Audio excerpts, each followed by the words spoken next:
Hi, ladies and gentlemen. Welcome to a very special episode of Candid RMT, where I have with me a senior advocate, one of the most renowned and respected senior advocates of the Supreme Court of India, Mr. Santosh Paul. Welcome, sir, to Candid with RMT. Thank you. All the best to you. And I'm glad I'm on this show. And I'm thanking everyone who is involved in the making of this program. Thanks.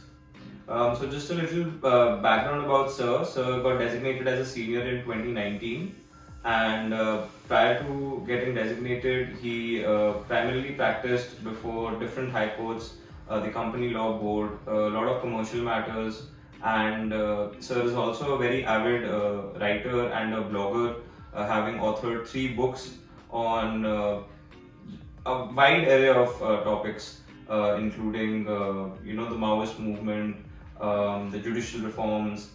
His regular blogs talk about how AI is going to replace the judicial system, and how the judges are going to be replaced by AI if at all that happens. So delving more into the conversation, sir, let's talk about something that all lawyers love talking about. GLC, sir, your law school. How was that experience? I graduated in economics from the Elphinstone College and then went to do law in the Government Law College. And like all law college, which I hear from my interns and my juniors, there are good professors who are not that interesting, some professors who are boring. So it was more or less the same, which the experience with the current generation of students and lawyers experience. So there are some lectures you were keen to attend, some lectures you were not keen to attend. But one area where we quite enjoyed ourselves was the canteen. So where all the raging debates of this country were once again regurgitated in many forms and many views. And all the political debates used to go on in that canteen. And that was one of the most memorable experiences of Government Law College. Right, sir, right. I mean, that is one adda where, people sort of just get together and, spark those debates and those conversations, and you just want to, even if you're not an active participant and you're a passive participant, that whole conversation wants to make you try to jump in and be a part of that conversation. But that is something, that is, I think, true with every college or every university. There are certain places or corners where you can, just go and sort of make that mini revolution space, the mind space. Talking about the designation process, how has it changed over time? There is a lot of debate in respect of the senior designation process. Pro bono litigation, social work are some things which have been added to add credibility to your designation. A lot of senior advocates are now, coming out and saying that had this process been earlier, we would have been designated, 5-6 years earlier. What are your views on the designation process, sir? See, first of all, I would like to thank Indira Jaising for bringing this issue to the fore. Because we were that generation of lawyers, we didn't know how and on what criteria are seniors being designated. Why was somebody rejected? Why was somebody accepted? This caused a lot of heartburn. There was complete absence of criteria, and ultimately the Supreme Court came up with this decision of Indira Jaising, which has now streamlined at least the relevant criteria for designation. And I believe that the pro bono work a lawyer does, the social commitment to causes which he involves himself in, the other aspects like writings, participation in the debates of the nation are very important. Because we have to remember one thing. This country, when it won the independence, it was primarily the lawyers who got us our independence. You start from Mohandas Karamchand Gandhi, Pandit Jawaharlal Nehru, Sardar Vallabhbhai Patel. All these people were lawyers. And it is, that community They didn't think about the practice, they didn't think about the money they could make. They committed themselves for the independence of this country. So to say that the lawyers must necessarily be socially committed, I'm fully in agreement with that. And if that becomes a criteria, it is the right criteria for a law. Absolutely, sir. I couldn't agree more on that front. I mean, there are plenty of lawyers who are doing selfless social work and are in the profession, but they don't expect anything out of it. But if you are giving them that stature, that gives them that motivation to work more. Absolutely. And in that right direction. In fact, many years back, in an international conference, I met a lawyer from Bangladesh who was practicing in UK, and he was doing, by and large, pro bono immigration work, and he was designated as a Queen's Counsel. Wow. I'm talking about a good 20 years back. So if UK could do it 20 years back, you certainly can do it today. Absolutely, sir. Couldn't agree more. Moving on, sir. This is a very tricky question. Sir, what are your 3 most challenging briefs that have been so far the most challenging? See, the most challenging brief of all was the challenge to the constitutional validity of the National Judicial Appointments Commission. Correct, sir. Because we were once again, after a series of decisions, now challenging a government interference which we felt into the independence of the judiciary. That was challenging because, firstly, there is a history of this country, the constitutional history of this country. There are constitutional experiences of various other countries.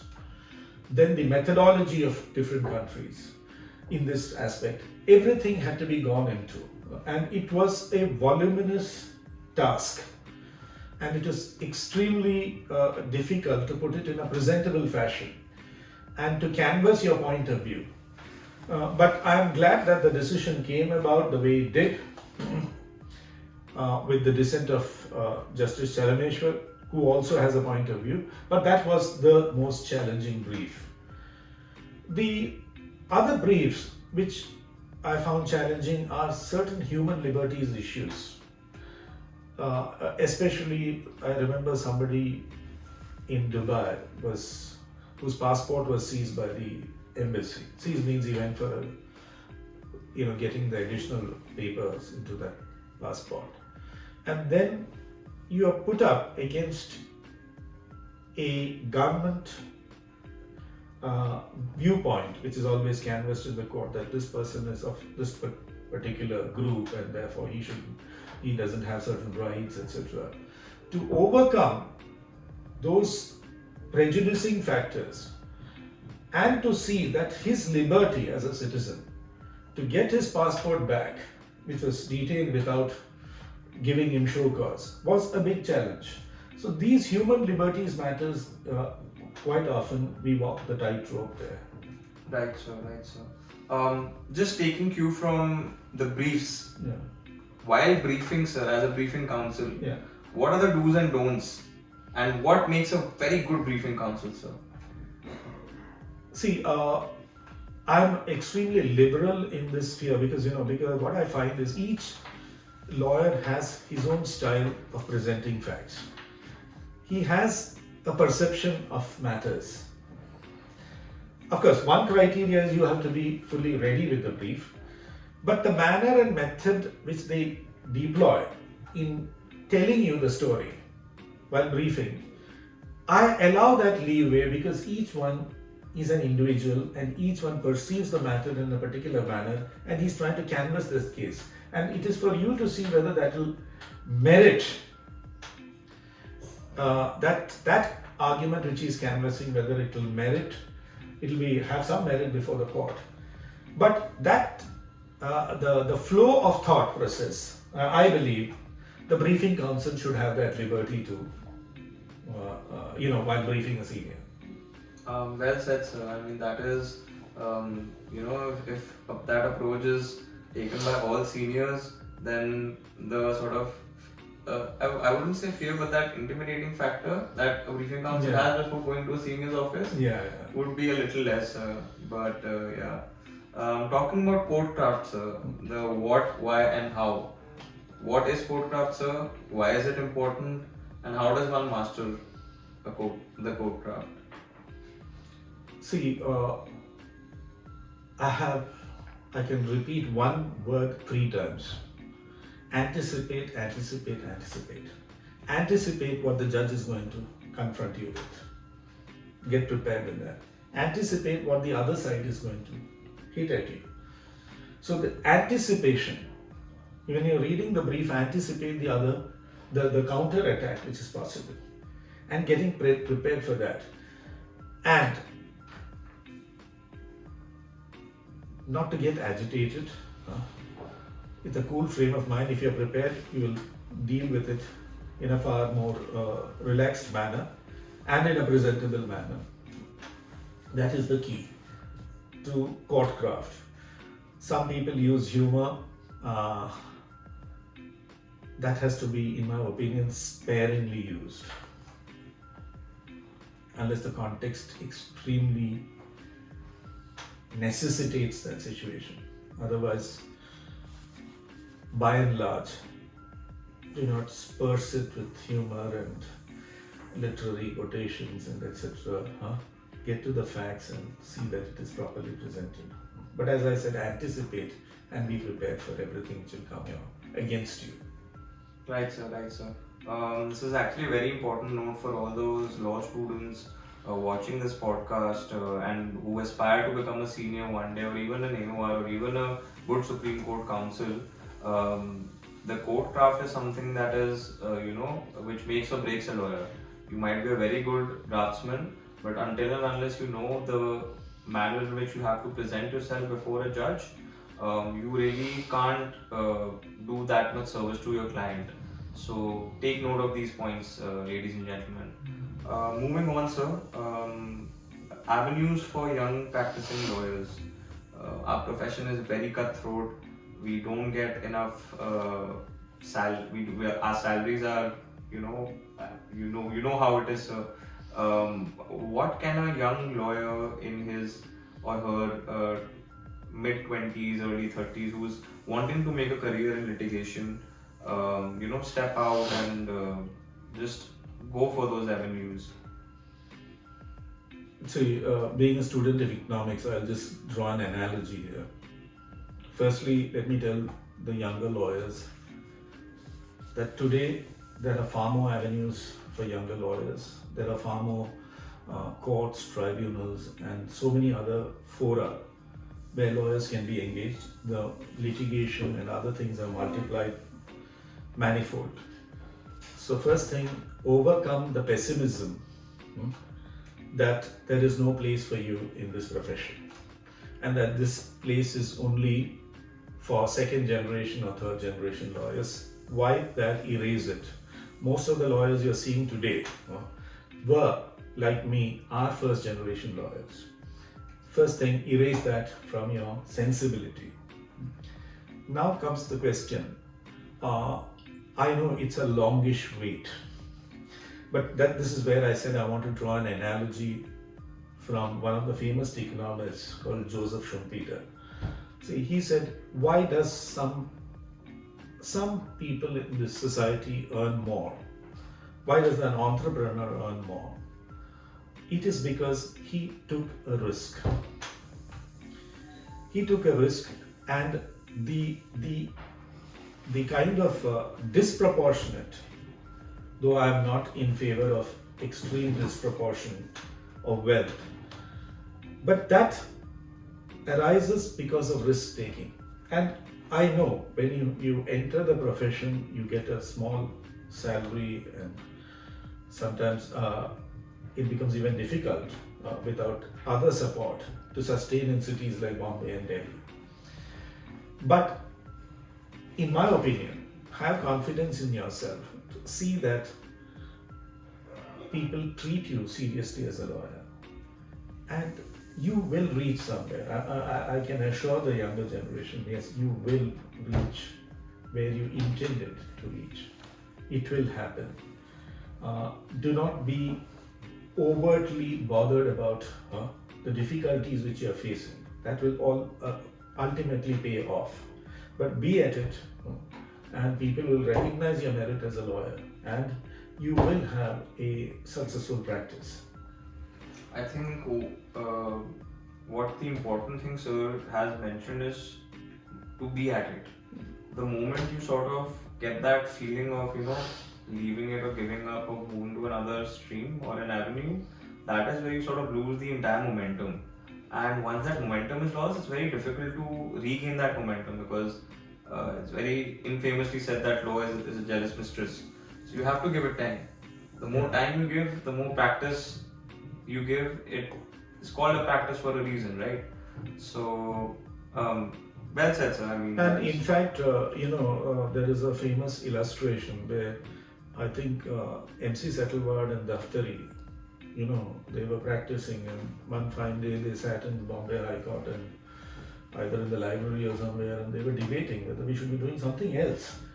This difficulty, this problem which you see, whether you will succeed in the profession, whether something you'll be able to make out of it, has vexed many a great mind in this profession. It's not your fear alone, it is a fear which almost everybody had.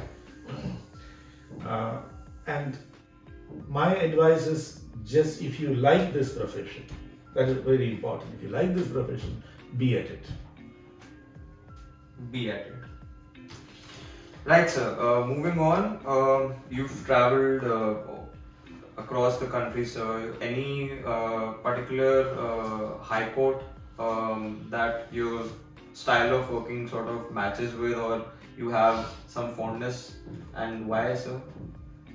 See, what I find is, yes, I have traveled across the country, both in my pre-law days and post-law days, and judges, there are many. There is no inherent character of a particular court or a high court. Judges come from various backgrounds, various political opinions are formed within their families, within their societies. So many predilections are there, so many biases are there. It's not easy to study all that and, of a judge when you're doing matters non-stop. But as many judges are there, that many perceptions of judging exist. So I do not have a favorite court or a favorite Supreme Court or a favorite High Court in that sense. But I do see that there are certain judges who understand the fundamental rights chapter of the Constitution and consider it sacrosanct. That's the kind of judges I really admire, because they know that the object of the Constitution is to guarantee the people of India that fundamental rights. The object of the independence movement was to guarantee the people that fundamental rights. So those judges who perceive that as paramount and do not relegate it to other exigencies, those are the judges I really admire. Rightly said, sir. Rightly said. Moving on, sir. And this is something that I often ask most of my guests at my podcast, are a section of called funny anecdotes from court. Anything you remember which you sort of look back and chuckle about or have a good laugh? Yeah, there are many. There are many anecdotes of Daftari. I remember my senior recounting Soli Surajji's, skirmish in court. One lawyer came, and that time he was, I think, Attorney General, Solicitor General. I think he was Attorney General, and somebody filed an habeas corpus petition. And our lawyer argued, my petition, it was some prisoner who wanted a Jaipur fort in a prison. So The petition was filed in the High Court, and the High Court simply dismissed the petition, saying there's a decision on ADM Jabalpur and we cannot entertain it. So Mr. Swarajji said, he was quick witted. He said, well, he got the boot from the court in any case. So he was quick at it, and of course he conceded later on that yes, certainly is entitled to the Jaipur foot. He was magnanimous in that sense. There are many, there is Daftari, there is some judge who, when he passed on a book, there was a bug in it. And then the judge said, there's a bug in your book. He said, yes, some bugs are ambitious. They want to be on the bench. So these kind of anecdotes are there. I wish, people recorded all this. There were journalists who were recording all this. But one advice to younger set of lawyers is, go and pick up the transcript of the trial of Oscar Wilde. The matching of wits by the foremost lawyer of England versus the foremost literary mind of England. That trial is full of wit. There's a confrontation and there is a matching of intellects, the clashing of intellects which goes on there. That is a transcript, I believe, that most lawyers should keep it, because that is, I think, one of the pinnacles of trial advocacy. Because the lawyer is fighting one of the most brilliant literary minds of the age. So that is I think most of the library, at least in my Government Law College library, they had a book called Famous Trials, and this was one of the books. So, and I think it should be freely available in the internet nowadays. Yeah. That's something, because that gives you the wit and wisdom of two personalities of a bygone age, of course, but it's worth reading and worth rereading again and again. Right, so I'll make a note of this, and all the audiences watching this should also make a note of this, because this ought to be really interesting, this book that's there. Final 2 cents about any suggestions, advice you have for the law students, the younger lawyers, the struggling lawyers, the AORs, someone who's in that process of, just being about to be designated a senior. Your 2 cents, sir. I don't have a general formula, but I'll tell you one episode which I was faced with. Me and a friend of mine went to meet brief Mr. Hiralal Sibal. He was 85 at that point of time in Chandigarh.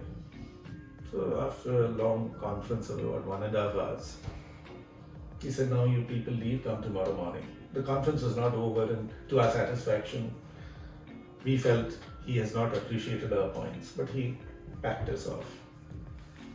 And my friend was very agitated that we have come all the way from Delhi and Mr. Sibal has not given us the time required for this matter. So we had nothing to do, so we went to the lake at Chandigarh. And there we found, Mr. Hiralal Sibal briskly walking. And he walked for a good 1 hour.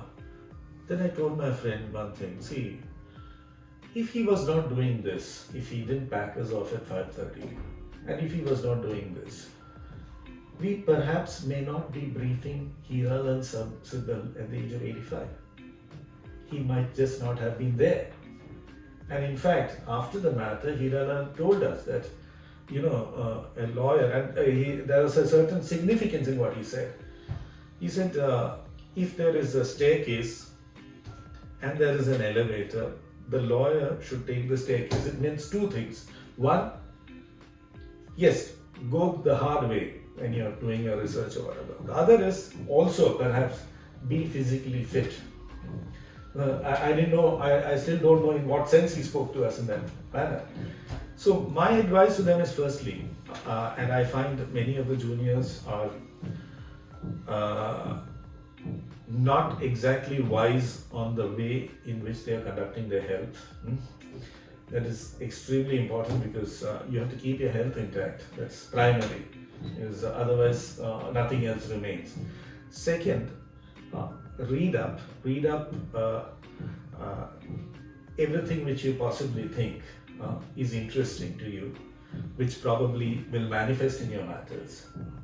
And most importantly, this is one thing I keep telling, always keep that, you can see there the green set Constituent Assembly debates, keep that 5 volumes, buy it and keep it and read it. Pick up any page and read it. Try to understand how these people brought about a constitution, and they could, fuse so many races, so many religions, so many cultures, so many languages into one nation. You see, how is it that this constitution, in the post-colonial experiment, this is the one constitution which has survived. Every lawyer should understand that aspect, because this country, if you place it in Europe, you may be 25 different countries. How was it welded together? What were the efforts which went into it? That perception every lawyer must have. Because this country of so many cultures being fused into one is an extraordinary effort. Many constitutions have gone off, and if you read Tom Ginsburg, who's an authority on the endurance of constitution, he says average age of a constitution is 17 years. Now here we are 75 years plus. So as a lawyer, it is very important to have this perception beyond everything else.